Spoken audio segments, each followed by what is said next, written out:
spent $533 million on a new artillery shell production facility in Texas that was supposed to help rebuild the supply of 155s. The goal was eventually 30,000 new projectiles every single month. Guess what? Absolutely zero projectiles have been made. This wasn't just a little bit of a factory running behind. Former workers told ProPublica that robot arms were catching fire. There was stuff smashing into equipment. Drops and hunks of raw steel were being thrown around. There was this one machine that kept cracking artillery bodies. In short, it is absolute chaos. The factory opened in 2024 and was promoted as a highly automated advanced manufacturing operation. The Pentagon IG Inspector General found that by March of this year, they still had not produced a single usable artillery round. Here's where it gets frustrating. $26.3 million in progress payments has been made. $2.5 billion to General Dynamics has been received in other contracts since this nonsense was shut down. Now, General Dynamics says they actually are saying that they've met the requirements. This is crazy. Now, the Army is trying to get that money back. The Army needs artillery shells badly. We've used a lot. But this kind of desperation is just insane. To me, as a taxpayer and a military retiree, this is criminal. And I believe that people should be arrested. What do you think? The Army spent So what he's basically saying, they wasted all that money for nothing. First, we want to give all praises to Yahweh, Bahashim, Yahushua, Bahashim, Kakadash. Double honors to the apostles and elders of Great Millstone. Salutations to all the brothers and the few sisters out there. Also, like foreigners from the seed of Abraham, Isaac, and Jacob, Shalom in the Hebrew, which means peace. They're basically saying they wasted all that money, all that time, and for nothing. So now the way he's explaining it, the U.S. have no sort of ammunition stockpiled at all for a long-term war.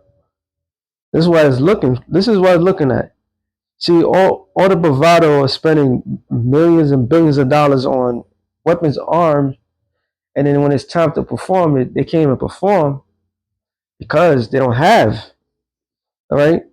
Now, I believe a Patriot missile is worth millions of dollars, which they ran out of those Patriot missiles long ago. So that there's like the more money they spend, they believe that they have better equipment. But the people that they're attacking have better equipment and spend less money, meaning they'll have more money for other things than those typical weapons that the United States of America has. So you outmatched, outsmarted. You didn't think this through. Now another clue is all the if I'm not mistaken, oh yeah, damn, should have recorded it. But Trump is cut off South Korea. First, before they cut off South Korea, they took, I forgot the name of it. I think it was a sitcom that was any missiles that was coming from North Korea to South Korea. Those anti-missiles would be the first ones to hit it. But what had happened was the war in Iran. Iran's first initial attacks was to hit all the military bases, and that damn near $1 billion worth of equipment, their anti-missile thing got taken out quick. So they had to take that from South Korea, which now Trump is now, after months of this war, Trump deliberately cutting ties with South Korea. South Korea is like, yo, you know what? We don't want you guys here anyway. Like I made a statement, Lord willing. I'll just speak as a man. Don't be surprised if South Korea and North Korea put their differences aside. And then it's going to really hurt the West.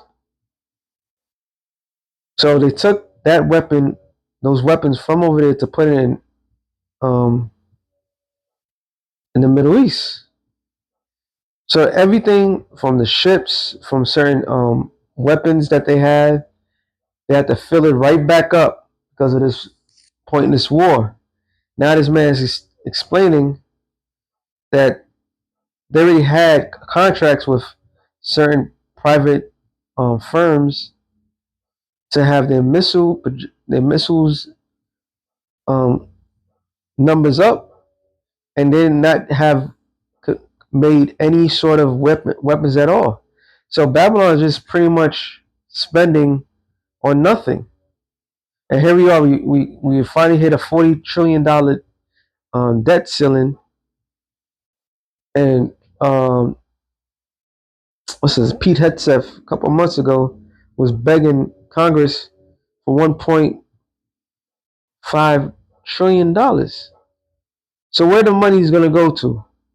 Because you obviously your military contractors obviously don't know what to do with with that with that money.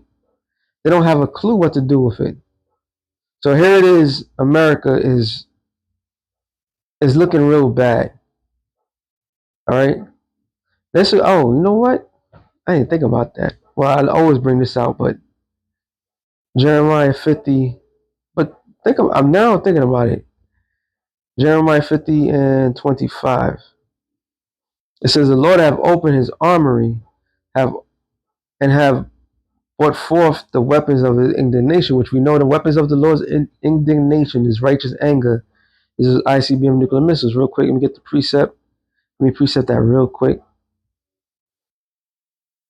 Isaiah 54 and 16, and it states, "Behold, I have created a smith, which is a scientist." All right, you have blacks. It says right here, let's see, I have created the blacksmith. The blacksmith is not um, a weapon. The blacksmith is the weapon designer. So today's blacksmith would be those scientists, all right, that blow the coals in the fire, that bring forth an instrument for His work. Whose work? The Lord's work. It says, "I have created the waster to destroy." So the arms race has been going up. Now we go into Jeremiah. This is why it kind of dawned to me, because the subject heading wasn't, when you read up. Matter of fact, let me go up right here. No, that's not the one. 14. I'm going to go back down. Jeremiah 15:14. "Put yourselves array against Babylon round about, all ye that bend the bow. Shoot at her. Spare no arrows, for she hath sinned against the Lord." So the subject heading, what's the common denominator of Jeremiah, the 50th chapter, is speaking of Babylon, which is the daughter of Babylon today, which is America. And this particular scripture is telling you, it's not talking about America building up its arms race. It's basically saying all other nations that have this ability, build up your arms race. So what's going to happen to this place? They will not be able to defend themselves, because going back to Jeremiah 15:25, the Lord have opened His armory, and He have brought forth His weapons of indignation. So He was opened up His army, which is plethora of things, all right, mainly the ICBM nuclear missiles, the missile warheads, okay, but is speaking of the other nations having that ability. For this is the work of the Lord of hosts in the land of the Chaldees. So everybody else is bringing up their arms race to come against this place. All right, that's the difference. The who's the object of the world's of um, righteous affection is Babylon. Everybody wants to get their hands on Babylon. And Babylon cannot defend itself. Seemingly, Babylon is not weapon ready for anything. Now, that doesn't mean that they don't have nothing. Absolutely, they have plenty of stuff. But what that guy just proved, show you that things are not so rosy like it's supposed to be. Because even when they have to make things to defend themselves, to defend whatever, they're not. That's why that rumor was going around about those running out of missiles. They didn't run out of missiles. They was running out of particular type of missiles. And this is why they had to hurry up and rebuild. So they had to give these contractors to someone else. So that one particular company was supposed to be refilling the military ranks with missiles, and it didn't hit the deadline. It didn't even get to the where it needed to be. So the Lord's basically disarming America. So America is isolated. Trump deliberately got out of EU, NATO, all right, call out his allies, making enemies of everybody, his neighboring states, Canada, Mexico. And everything is done purposely, everything is done deliberately. And he may not think he's doing it, but he's so caught up in his own little world that he's doing it. And the main place is going to be destroyed is America. That's the focal point. They come against her for the uttermost border, open her storehouses, cast her up her heaps, and destroy her utterly. Let nothing of her be left. So destroy her utterly. All right. When it says Joel, the third chapter, let the weak say I'm strong, is giving us an indication of they've taken military money. Sorry, they're taking money that was supposed to go to the people, and they're taking that money and putting it into military. And America's been doing that. All right. Like I stated in a previous video, you have since 9/11 plenty of works, plenty of a lot of film on how America does its business, how they attack, different ways they've been attacking. And everybody's been observing and watching. And all they've been doing is watching, gathering intel. All right, this is how they like to do things. This is how. All right, if they do this, they're gonna run out of missiles. And this place was on a mindset that they would never run out of missiles. They would never run out of anything. They will always have. But it's clear to show you that not only they don't have, they have ran out, and everybody else is um, gathering, or everybody else has this ability that America does once had. So everybody else has to get their arm race going, while America's arm race is going down. Okay, the one thing that they was threatening the world with is no longer a threat. Jeremiah 51 and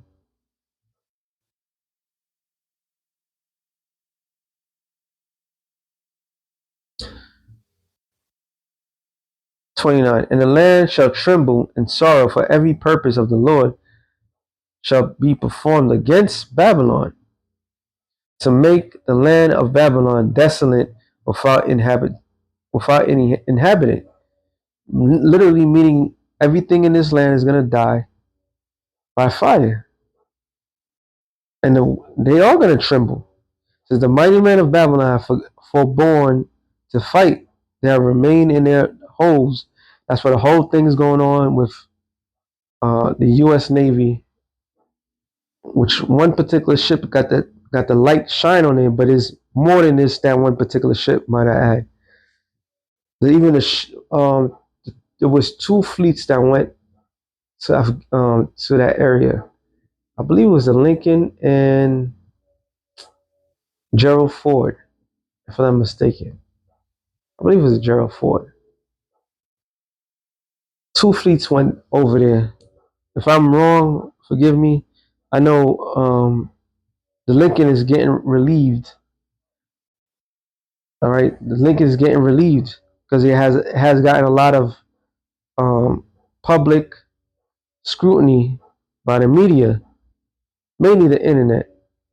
All right, the media is gonna they just nitpick things, but from the sailors trying to commit suicide, the people that actually died, which they try to dismiss it, them doing more than a 6 months tour, doing damn near I believe they did a 9 months tour, which is unheard of. This is why you have fleets, and every 6 months, the reason why they have the 6 months to get out there, when the 6 months is up, they got to take the ship back to the shipyard for repairs. All right, to alleviate the crew and repairs. And Pete Hegseth and Trump was basically saying, "Oh,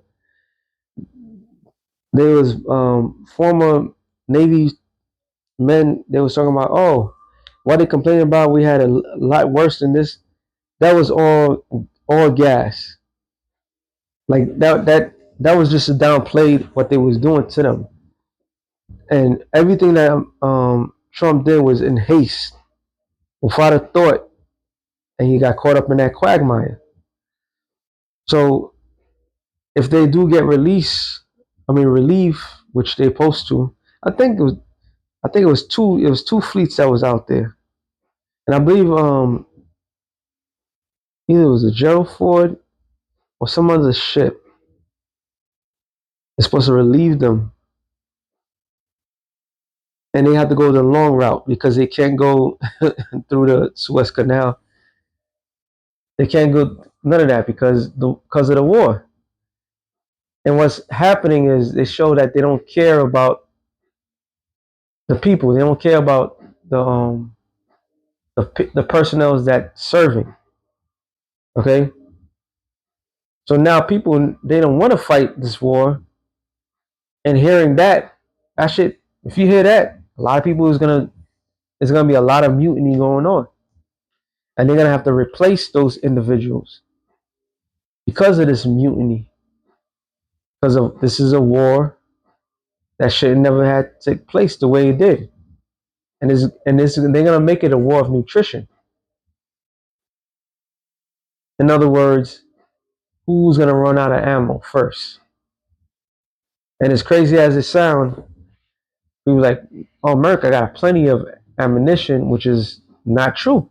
That guy just proved it. They have no factory that's backing it up. If they gave that particular contractor that much money and nothing's coming out of it, that was a waste of money.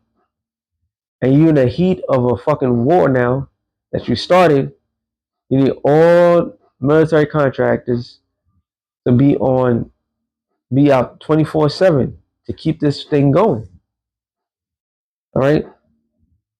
And then if you don't, you're gonna have another Lincoln, or you may have something worse than that. And according to rumors, they're trying to take down carriers. They are going to take down carriers. So the military personnel right now, their spirit is not feeling it. All right. War is more in the beginning is more of a mental thing than a physical thing.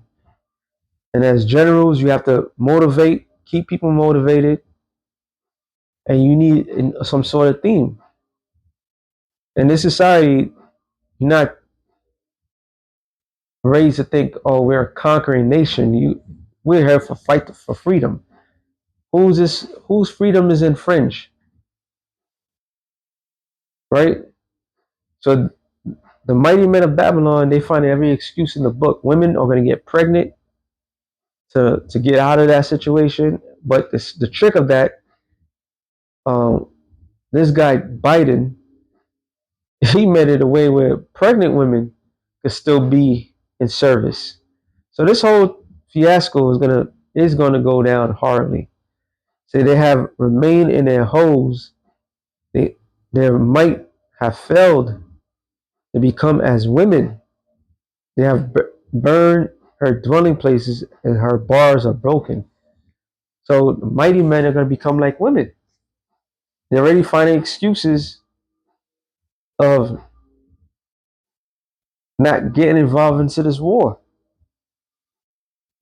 All right. And the main thing that people was crying about was the food, the living condition, things that you would think would have been taken care of, but it's not. Now, a lot of people who've been in the military, Marines, Army, they're like, "Whoa, they should eat what's it, MRIs?" But the Navy is different, and the Navy hosts not just the sailors, it hosts the Marines, the Army, the Air Force. So their job is to to carry out everything. So you can't treat that crew terribly, but that's what Babylonians, mainly Trump and his administration, have done. And all that shit is gonna bite them in the ass, and it's gonna bite them real good. All right, they have enough nukes to do what they have to do, but the enemies are building up their arsenals to meet the quota of Yahweh Bashem Yahushai. All right, it says, "Ooh, one pole shall run to meet another, and one message to meet another, to show the king of Babylon that his city is taken at one end." That's why you have that. I quoted it. So they don't physically gonna have to run. You have different stations around the world. This is why they said they wanted Greenland, because Greenland would, if anything, they could have like a golden dome. So information is gonna go to post that the upcoming missiles are coming, and everybody's heart is gonna faint when those ICBM nuclear missiles hit. There's no retaliation. There's no what's that shit, that weapon, Iron Dome or Golden Dome, that's gonna protect America from that set destruction. All right, this whole thing is becoming a shit show on the grandest scale of them all. So with that being said, shalom to the elect of the nations. Shalom.